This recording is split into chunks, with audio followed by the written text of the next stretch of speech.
اللہ تبارک و تعالی نے اس دنیا کے اندر سلسلہ انبیاء کو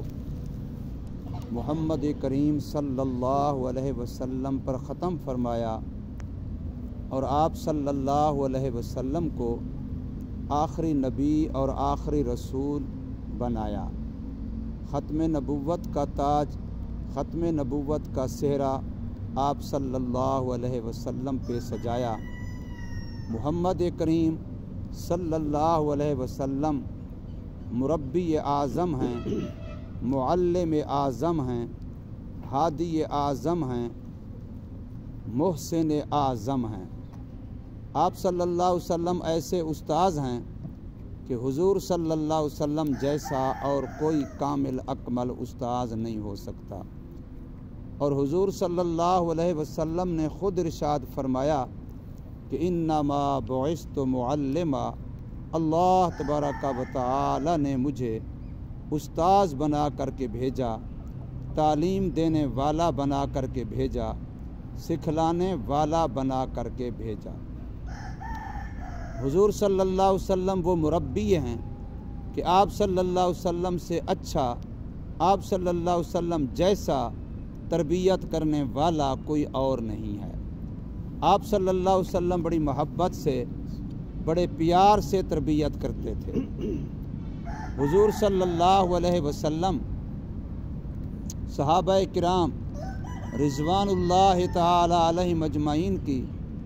ایسی تربیت فرماتے تھے کہ ایک بندہ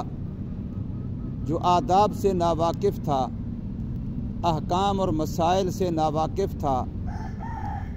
پہلی دفعہ ہی حضور صلی اللہ علیہ وسلم کی خدمت میں آیا، اس کو مسجد کے آداب اور مسائل کا پتہ نہیں تھا، رسالت مآب صلی اللہ علیہ وسلم کی مجلس اور محفل کے آداب کا پتہ نہیں تھا، بدوی تھا، پینڈو تھا، بدو تھا، دیہاتی تھا، ناواقف تھا، انجان تھا،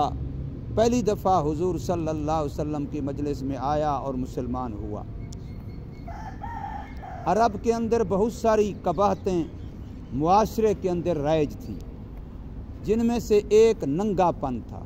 وہ اس چیز کو عیب ہی نہیں سمجھتے تھے کہ مرد مرد کے سامنے ننگا ہو جائے، عورت عورت کے سامنے ننگا ہو جائے، اس کو وہ بالکل عیب نہیں سمجھتے تھے، بلکہ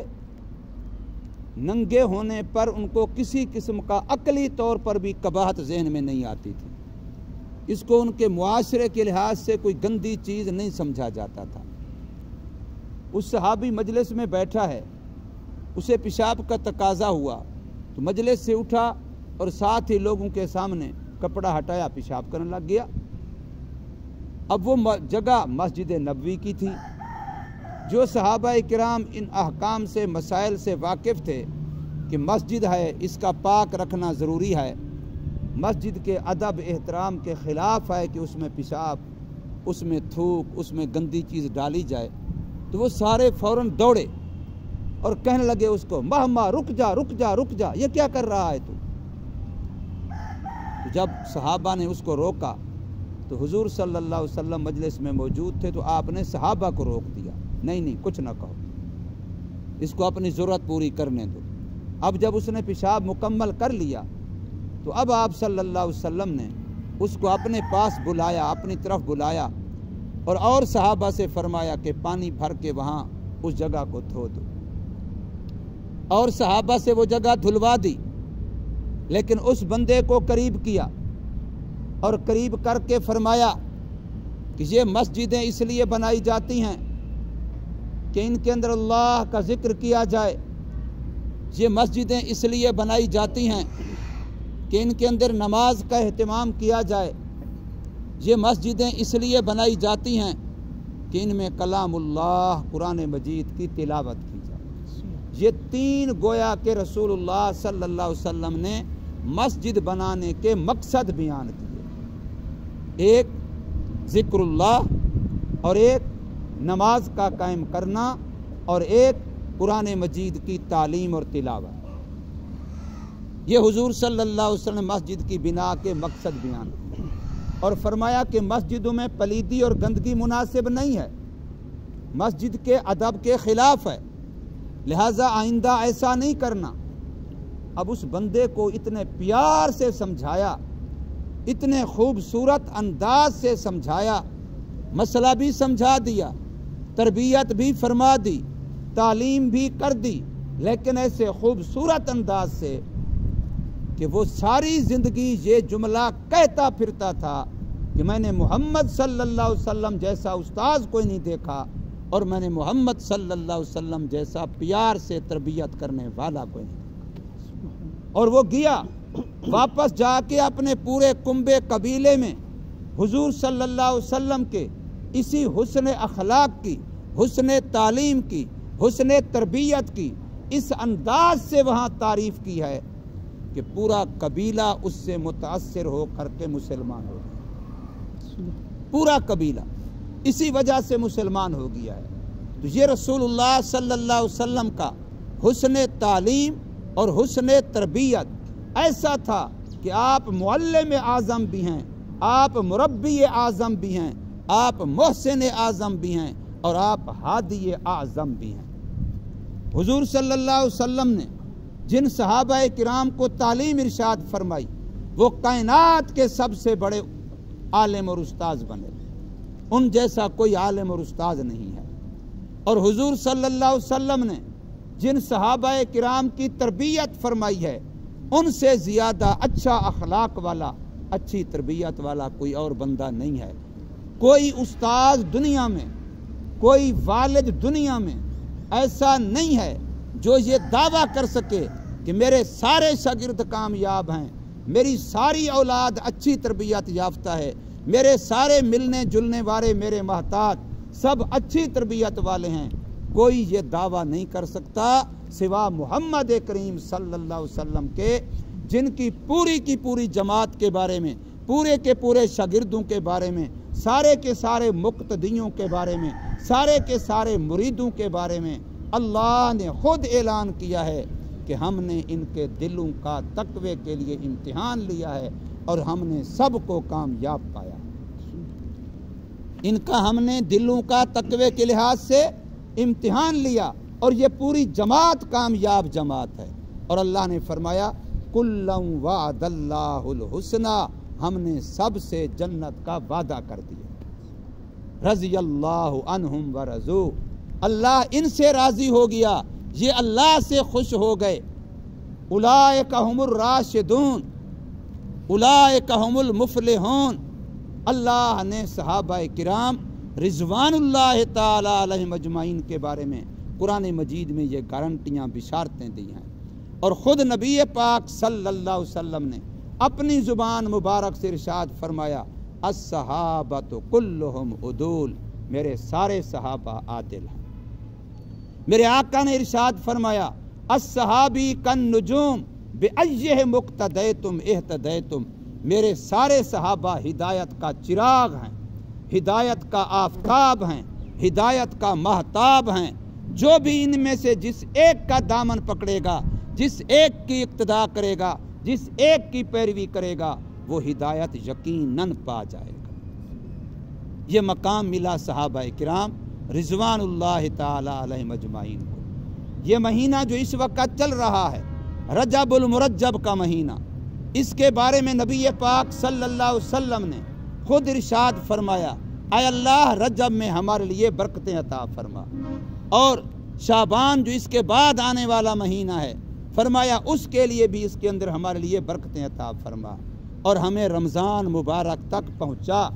تاکہ ہم رمضان کی فضیلتیں، رمضان کی شانیں، رمضان کی برکتیں، رمضان مبارک کے اندر جو تو نے انعامات رکھے ہیں، جو رحمت الہیہ تقسیم ہوتی ہے، جو مغفرت اور بخشش ہوتی ہے، جو جہنم کے آزادی سے پروانے دیے جاتے ہیں، وہ ہم حاصل کر سکیں۔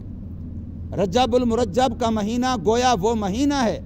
جس کے لیے برکت کی دعائیں خود رسول اللہ صلی اللہ علیہ وسلم نے کی۔ ہمارے جو پشتو والے ساتھی ہیں وہ اپنی زبان میں اس کو بزرگا کہتے ہیں،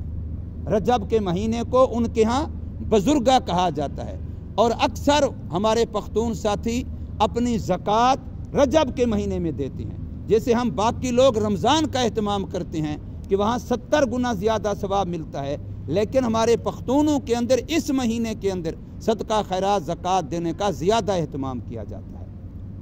تو اس کو بزرگاہ کہتے ہیں وہ ساتھی۔ تو رجب کا مہینہ عظمت والا مہینہ ہے، اور اگلا مہینہ جو شعبان کا ہے وہ بھی عظمت والا ہے۔ اب حق تو یہ تھا کہ ان مہینوں میں ہم زیادہ نیکیاں کرتے اور نیکی کا اپنے آپ کو خوگر عادی بنا لیتے، تاکہ رمضان تک جاتے ہوئے ہم رمضان کے لیے نیکی کے لحاظ سے پورے ٹریننگ حاصل کر لیتے، تربیت حاصل کر لیتے۔ اس لیے میرے آقا محمد الرسول اللہ صلی اللہ علیہ وسلم رمضان کے فرض روزے جو پورا مہینہ رکھے جاتے ہیں اس میں نفل روزے حضور صلی اللہ علیہ وسلم سب سے زیادہ شعبان میں رکھا کرتے تھے، تاکہ روزوں کے لیے طبیعت عادی ہو جائے اور روزے کی خوگر ہو جائے، روزے کے لیے پہلے سے طبیعت تیار ہو جائے۔ لیکن شیطان چونکہ ہمارا دشمن ہے، وہ ہماری نیکیوں کو ضائع کرانا چاہتا ہے، ہمیں اور طرف لگانا چاہتا ہے۔ شیطان نے ان دونوں مہینوں میں وار کیا۔ ابھی 22 رجب المرجب آنے والا ہے، 2-4 دن رہ گئے ہیں، تو 22 رجب کو شیطان نے چال چلی اور اپنے چیلوں سے چال چلوائی، امام جعفر صادق کے نام سے کونڈوں کی ایک رسم مشہور کر دی۔ حالانکہ امام جعفر صادق رحمت اللہ تعالی علیہ کا کسی قسم کا کوئی واقعہ، نہ پیدائش کا نہ وفات کا، نہ ان کا زندگی کا کوئی اہم واقعہ 22 رجب کے ساتھ کوئی تعلق نہیں رکھتا، کسی طرح کا بھی اس کے ساتھ کوئی تعلق نہیں ہے۔ بس یہ شیعت کا، رفض کا، دشمنان صحابہ کا ایک چھوڑا ہوا شوشہ تھا۔ وہ اصل میں 22 رجب کو امیر المومنین، خال المومنین، نبی پاک صلی اللہ علیہ وسلم کے سالے، کاتب وحی حضرت امیر معاویہ رضی اللہ تعالی عنہ کا یوم وفات ہے۔ انہوں نے اس دن کو امام جعفر صادق کے نام سے منسوب کر کے، چونکہ وہ ہر دل عزیز شخصیت ہیں، مقبول شخصیت ہیں، امام اعظم امام ابو حنیفہ رحمہ اللہ کے پیر امام جعفر صادق ہیں۔ امام جعفر صادق ایسی شخصیت ہیں جو ہم سب کے ایمان کا حصہ ہیں۔ ان کے نام سے کونڈوں کی رسم 22 رجب کو کروائی گئی، تاکہ حضرت امیر معاویہ رضی اللہ تعالی عنہ کی وفات کے دن بھی غیر شعوری طور پر مسلمانوں سے خوشی منوائی جائے۔ اور مٹی کے برتن پتہ نہیں کیا رسم ایجاد کی، جاؤ چوکوں پر کتنے مٹی کے برتن وہ چھوٹی چھوٹی پیالیوں کی طرح بک رہے ہیں، وہ جی مٹھائی کی طرح کوئی چیز میٹھی بنائی جائے گی، ان پیالیوں میں ڈال کے پھر محلے میں تقسیم کی جائے گی، یہ امام جعفر صادق کے نام کے کونڈے ہو رہے ہیں۔ تو یاد رکھ لیجئے یہ باطل کی سازش ہے، یہ محض رسم ہے، اور کہا بھی رسم کونڈے جہاتا ہے۔ اور میرے آقا محمد الرسول اللہ صلی اللہ علیہ وسلم ارشاد فرمایا ہے کہ رسمیں میرے پاؤں کے نیچے لتاڑی گئی ہیں، میں رسموں کو مٹانے کے لیے آیا ہوں۔ یاد رکھیے ہم اہل سنت ہیں، ہم اہل رسم نہیں ہیں، ہم سنت والے ہیں، ہم رسم والے نہیں ہیں۔ رسمیں وہ کریں جن کے پاس سنتیں نہ ہوں، ہمارے پاس ہر کام کے اندر آقا محمد الرسول اللہ صلی اللہ علیہ وسلم کی مبارک سنت موجود ہے۔ تو جب سنت موجود ہے پھر ہم رسم کی طرف کیوں جائیں؟ اور یاد رکھیے جب بھی کوئی رسم کسی خاندان میں، کسی کنبے میں، کسی قبیلے میں خوشی کے موقع پر یا غمی کے موقع پر کوئی رسم اپنائی جاتی ہے تو اس کا نقصان یہ ہوتا ہے کہ اس کی وجہ سے ایک سنت مٹائی جاتی ہے۔ سنت مٹتی ہے تب رسم وجود میں آتی ہے۔ تو ہم اہل سنت ہیں، ہم نے رسموں کو چھوڑنا ہے، رسموں کو مٹانا ہے، رسموں سے بچنا ہے، رسموں سے بچانا ہے، اور سنت کو اپنانا ہے۔ سنت کے اندر خیر ہے، سنت کے اندر برکت ہے۔ شعبان کا مہینہ آتا ہے، اس کی نصف شعبان قرآن مجید اس کو لیلہ مبارکہ کہہ رہا ہے، اور حدیث مبارک کے ذخیرے میں 6 حدیثیں ایسی ملتی ہیں جس میں شعبان کی آدھی جو 15ویں شعبان کی رات ہوتی ہے اس کے فضائل آتے ہیں، اس کے لیے فضائل آتے ہیں۔ لیکن شیطان نے چال چلی، یہاں کا تو مجھے پتہ نہیں، ہمارے علاقے میں 15ویں شعبان کو چوریوں والی عید کہا جاتا ہے، یعنی اس رات کو چوری کرو، کسی کے گھر سے کھانے پینے کی کوئی چیز چوری کر کے کھا لو، پی لو، برتن اٹھا لو، اس میں کوئی گناہ نہیں۔ شیطان نے یہ رسم جاری کروا دی۔ اب وہ 15ویں شعبان کی رات عظمت والی رات تھی، شب برات تھی، یعنی جہنم سے آزادی کے پروانے ملنے تھے، عظمت والی رات تھی، مقدر تقسیم ہونا تھا۔ مقدر تقسیم ہونا تھا، شب برات تھی، لیکن شیطان نے یہ چال چلی کہ اس میں اور کاموں میں لگا دیا تاکہ مسلمان نیکی کر کے جو اللہ کے ہاں عظمت اور مقام حاصل کر سکتا ہے، جو مرتبہ اور شان پا سکتا ہے، اس سے محروم ہو جائے۔ تو اس لیے میں نے عرض کیا یہ رمضان سے پہلے والے دونوں مہینے، رجب کا مہینہ اور شعبان کا مہینہ، عظمت والے مہینے ہیں، یہ تمہید ہیں، یہ تیاری کا موقع ہیں رمضان مبارک کے لیے کہ اپنے آپ کو ذکر کا عادی بنائیے، تلاوت کا عادی بنائیے، نفلی روزے رکھ کے روزوں کا عادی بنائیے، نفلی نماز پڑھ کے نفلی نمازوں کا عادی بنائیے، صدقے خیرات کا عادی بنائیے۔ ان 2 مہینوں سے رمضان کی تیاری شروع ہو جائے۔ اس لیے میرے آقا محمد الرسول اللہ صلی اللہ علیہ وسلم ارشاد فرمایا تھا، اللہم بارک لنا رجب و شعبان و بلغنا الی رمضان، اے اللہ ہمارے لیے رجب اور شعبان کو برکت والا بنا دیجئے اور رمضان تک ہمیں پہنچا دیجئے تاکہ ہم رمضان کی برکتیں حاصل کر سکیں۔ اللہ تبارک و تعالی ہمیں سمجھ نصیب فرمائے اور عمل کی توفیق دے۔ سنتیں